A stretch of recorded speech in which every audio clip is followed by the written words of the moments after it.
Welcome to the fabulous lives of the rich and richest, filled with $100 million funding rounds, photo ops with world leaders, motivational TED Talks, and biopics. They all look like they are from another planet, right? And maybe some of them are. But amongst these champions of change are an even more special breed, the knights amongst the soldiers. And the most commonly known member of this breed is, of course, Mr. Steve Jobs. But don't think this breed is just filled with Silicon Valley CEOs.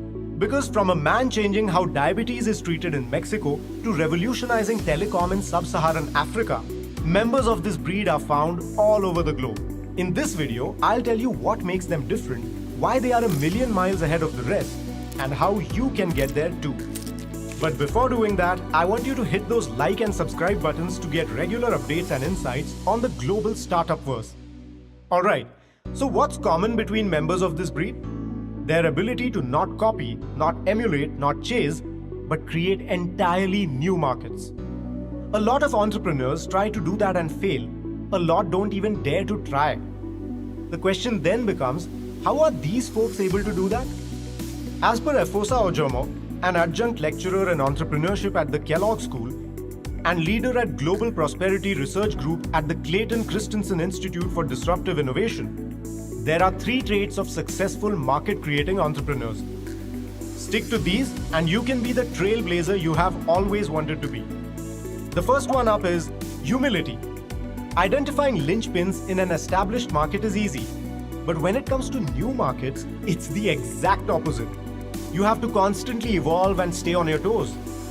That's why a market-creating entrepreneur is humble enough to believe that the innovation process is more important than the original idea. Professor Ojomo gives the example of Javier Lozano, the founder of Clínica de Azúcar, a one-stop shop for diabetes management based out of Mexico. Lozano's goal was to open a chain of clinics.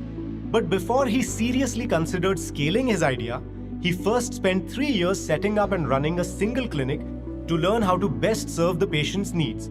Lozano kept iterating to figure out what was working, what was not working, how to build the right pricing strategy, and how to sculpt the right experience for the customer. Lozano actually rejected some growth capital because he knew they didn't have it quite right at the time in order to scale. Ojomo says, he didn't feel they were getting the outcomes they wanted at the right price point. Ever heard of that? An entrepreneur rejecting growth capital? Number 2 for you, systems thinking. Harder than creating a new market is creating the underlying infrastructure for it.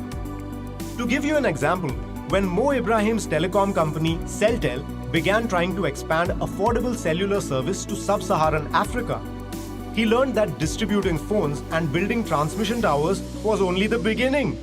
His company also had to consider the reliability of electricity, the educational systems that could produce people to support the technology, and the security of the infrastructure itself. Because when it comes to creating new markets, it's you who has to build whatever it takes to make your product accessible to the general consumer. And finally, number 3, love. No, I'm not high. That is literally what Ojomo says is the 3rd trait. The journey of creating a new market is arduous enough. One must have love for the end consumer, love for the product, and love for the journey to be able to stick to it. For example, Gregory Roxon founded M Pharma, intending to solve Ghana's pharmaceutical issues. Doctors and pharmacies were struggling to manage prescriptions.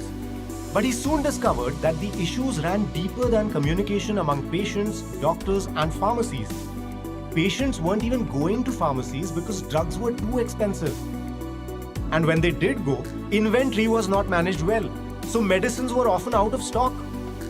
While he tried to manage inventory, Roxon soon realized that he could negotiate prices with pharmaceutical companies to bring prices down. With drugs both cheaper and more regularly in stock, sales went up.